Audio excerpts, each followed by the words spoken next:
آج میں اپنے اسٹوڈنٹس کے لیے ایک چھوٹا سا ٹاپک لایا ہوں تربیت کے حوالے سے کہ اتنی کھپ میں کیا کریں۔ یہ کھپ کیا ہے؟ مطلب ہمارے ملک کی سیاسی و معاشی صورتحال ہم دیکھتے ہیں کہ کوئی بھی حکومت آتی ہے، کچھ لوگ اس کو اتنا سپورٹ کرتے ہیں، ٹھیک ہے، اس کی ساری خامیاں بھول جاتے ہیں، اور کوئی حکومت ایسی آتی ہے، کچھ لوگ ایسے ہوتے ہیں جو کسی حکومت کو اتنا برا بھلا کہتے ہیں، اتنی گالیاں دیتے ہیں کہ جیسے ان کا کوئی اچھا کام ہی نہ ہو۔ دوسرا معاشی صورتحال جو ہے، اتنی جو مہنگائی بڑھتی جا رہی ہے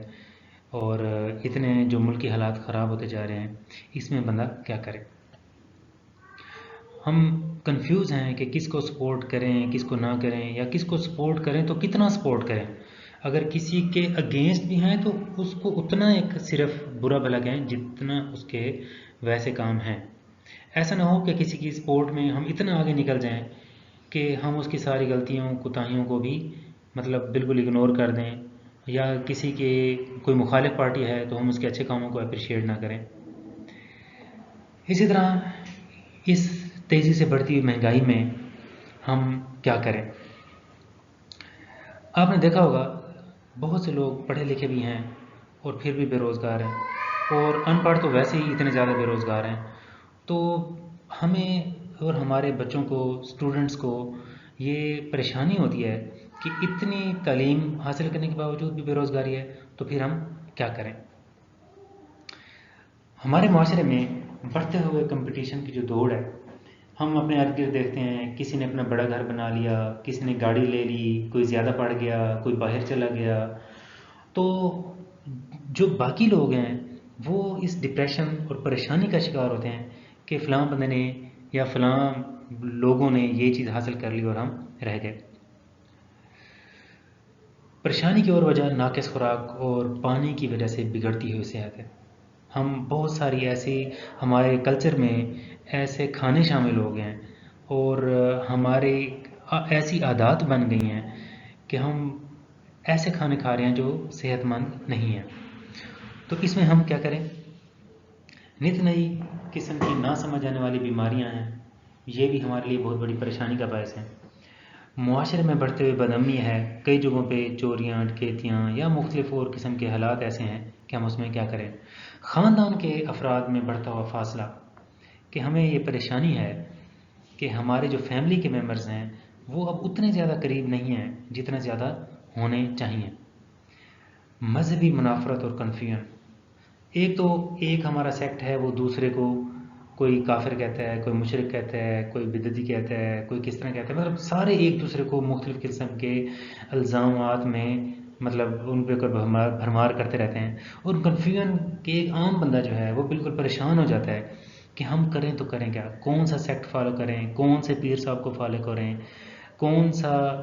فرقہ ٹھیک ہے نہیں ہے، کیا کریں۔ دوسرا، ہماری انفارمیشن ٹیکنالوجی میں، کمپیوٹر کی دنیا میں ہونے والی تیز رفتار تبدیلیاں جو ہیں، یہ بھی ہمارے ذہنوں کو اور ہماری سوچوں کو جو ہے نا بڑا متاثر کر رہی ہیں، جیسا میٹاورس ہے اور بہت سی ساری چیزیں ہیں، کرپٹو کرنسی ہے اور آرٹیفیشیل انٹیلیجنس ہے، یا اس طرح کی اور بہت ساری چیزیں ہیں جو آن لائن اور بہت سے کام ہیں، کہ ان ساری چیزوں میں ایک بندہ، ایک سٹوڈنٹ جو ابھی پڑھ رہا ہے یا اپنی تعلیم مکمل کر رہا ہے یا کر چکا ہے، وہ اس سارے مسئلوں کے ساتھ اپنے آپ کو کس پوزیشن میں رکھے اور اپنی جو اس کی گروتھ ہے وہ کیسے کرے۔ آج کے جو ہمارے ہیں یہ سارے مسائل ہیں، اس اتنی کھپ میں کوئی بندہ جائے تو جائے کہاں؟ تو ہم یہ چیزیں ڈسکس کریں، کس کے ہم قدم چلیں، کون سی پارٹی ہے جس کے ساتھ ہم جائیں، جس کے ساتھ ہم چلیں، کون سا پیر ہے، کون سا فرقہ ہے، کون سا مذہب ہے، مسلک ہے جس کے ساتھ ہم چلیں تو ہماری کامیابی 100% ہو، کس کو سپورٹ کریں، چاہے وہ سیاسی پارٹیاں ہوں یا مذہبی پارٹیاں ہوں، کس کی مانے کس کی نہ مانے۔ ہر بندہ ایک دوسرے کو اتنا غلط کہہ دیتا ہے کہ بندہ پھر سوچتا ہے کہ ٹھیک ان میں سے کون ہے۔ ایک طرف یہ اندیشہ کہ 2 وقت کا کھانا بھی میسر ہوگا کہ نہیں، اور دوسری طرف معاشرتی دوڑ،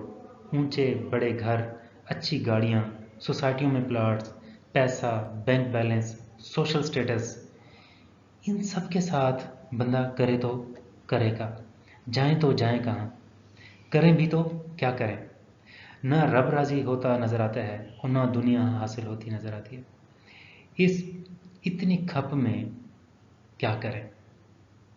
اس کے لحاظ سے میرے ذہن میں کچھ تجاویز آئی ہیں، آپ اس کو تھوڑا سا سمجھیں تو شاید ہمیں کچھ نہ کچھ راستہ مل جائے کہ ہم اتنی کھپ میں کیا کریں۔ نمبر 1، سب سے پہلے اللہ سے رجوع کریں، اللہ پاک کی طرف رجوع کریں، اللہ سے دعا کریں کہ وہ ہماری رہنمائی کرے، سچے دل سے اللہ سے صحیح راستہ طلب کریں، اپنے جانے اور انجانے گناہوں پر توبہ کریں، جو ہم سے غلطیاں ہوئیں، کوتاہیاں ہوئیں، کسی قسم کی لغزشیں ہوئیں، ہم اللہ سے معافی مانگیں کہ اللہ جی مجھے معاف کر دیں اور مجھے اپنی راہ پر لگا لیں۔ تیسرا کام یہ کریں کہ اپنے آپ کو کچھ وقت دیں، دن کے کچھ لمحات گوشہ نشینی میں گزاریں، علیحدگی میں گزاریں، وہ واک کی صورت میں ہوں، پارک میں جائیں، مسجد میں جائیں یا گھر میں کہیں بیٹھ کے جہاں آپ سکون محسوس کریں، اور اس وقت میں صرف اور صرف اللہ کا ذکر کرنا۔ اور اس کے ساتھ آپ کی جو دنیاوی فیلڈ ہے، جس فیلڈ میں آپ پڑھ رہے ہیں،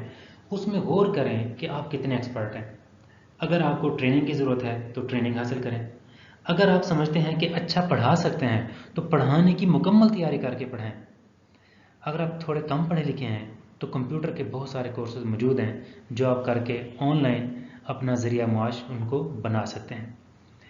آن لائن میں گرافک ڈیزائننگ ہے، یہ تو ایسی چیز ہے جو بہت زیادہ پڑھا لکھا بندہ نہ بھی ہو، میٹرک پاس بھی ہو، 8ویں پاس ہو، وہ بھی کر سکتا ہے۔ اس طرح اگر آپ ICS کیا ہوا ہے، کوئی 12-14 پڑھے ہوئے ہیں تو آپ ویب ڈیولپمنٹ سیکھ سکتے ہیں، یہ آسانی سے سیکھا جانے والا کام ہے۔ اسی طرح آپ کمپیوٹر کے بچے ہیں، مطلب BScs وغیرہ کیا ہوا ہے یا BSIT کیا ہوا ہے، تو آپ ایپ ڈیولپمنٹ میں اور باقی اس طرح کی بہت ساری چیزوں میں جا سکتے ہیں۔ ایک کام اور کریں، اللہ نے آپ کو جتنا بھی دیا ہے اس میں سے کسی ضرورت مند کو لازمی دیں، انشاءاللہ آپ کو خوشی بھی ملے گی اور شکر کا جذبہ بھی پیدا ہوگا، اور اللہ کے آگے شکر کا اظہار کھل کے کریں۔ تھوڑی سی بھی آپ جس کو لوگ چھوٹی نعمت سمجھتے ہیں آپ اس کو بڑی نعمت سمجھیں، اور اللہ کا دل سے شکر ادا کریں کہ یا اللہ میں اس قابل نہیں تھا یا نہیں ہوں، آپ نے مجھ پہ اتنی مہربانیاں کی ہیں۔ سب سے کم صحت تو ہے نا،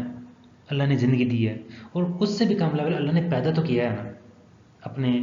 پیارے نبی صلی اللہ علیہ وسلم کی امت میں شامل کیا ہے، اس کا یہی شکر ہی بہت ہے۔ اس سے آگے صحت دی ہے، کچھ ضروریات زندگی دے دی ہیں، آسائشیں دی ہیں، وہ نیکسٹ لیول کی چیزیں۔ جتنا بھی اللہ پاک نے اپنے کو دیا ہے تو اس پہ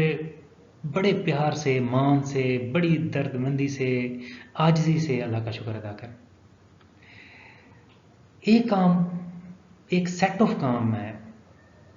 اس میں اپنی ذاتی بہتری پر زیادہ توجہ دیں، اپنے آپ کو امپروو کرنے کی۔ ہمارا ہر آنے والا دن جو ہے پچھلے کل سے بہتر ہو۔ آج ہم کم ذکر کرتے ہیں، کل زیادہ کریں۔ آج ہم نے کم قرآن پاک پڑھا، کل زیادہ پڑھیں، حدیث پڑھیں، سیرت پڑھیں، جتنی بھی ہم چیزیں اپنی آپ پر کر سکتے ہیں، اپنی پرسنل ڈیولپمنٹ کریں، اپنی خامیوں کو نوٹ کریں اور اپنی خامیوں کو خوبیوں میں بدلنے کی کوشش کریں، اور اپنی خوبیوں کو مزید بہتر کرنے کی کوشش کریں، اپنے اندر آخرت کا اور اللہ کے آگے پیش ہونے کا احساس پیدا کریں، اپنے انجام سے ڈریں کہ پتہ نہیں آخری فیصلہ ہمارے بارے میں کیا ہو۔ چاہے ہم دنیا میں نیک زندگی گزار رہے ہوں یا بری، لیکن اس چیز سے ڈرنا ہمارا بنتا ہے کہ پتہ نہیں میرا آخری انجام کیا ہوگا۔ اپنے کیریئر ڈیولپمنٹ کے بارے میں سوچتے ہوئے یہ بات نہ بھولیں کہ یہ دنیا آزمائش ہے اور اس میں سب کچھ ویسا نہیں ہوگا جیسا ہم چاہیں گے۔ آزمانے والے نے ہمیں آزمانا ہے، لہٰذا اپنے اوپر آنے والے حالات میں اللہ کو نہ بھولیں،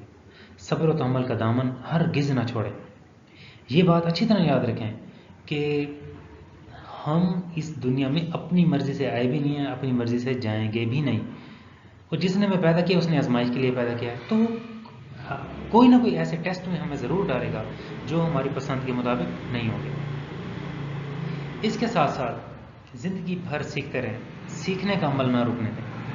کبھی جتنے بھی اچھے ہو جائیں اپنی تقدیر کے آخری فیصلے سے ڈرتے رہیں۔ ہمارے اپنے انجام کے بارے میں غیر یقینی کیفیت ہی کافی ہے کہ ہم دوسروں کو کم تر نہ سمجھیں، اپنی اور سب کی بہتری کی دعا کرتے رہیں۔ اور یہی ہمارے لیے بہت ہے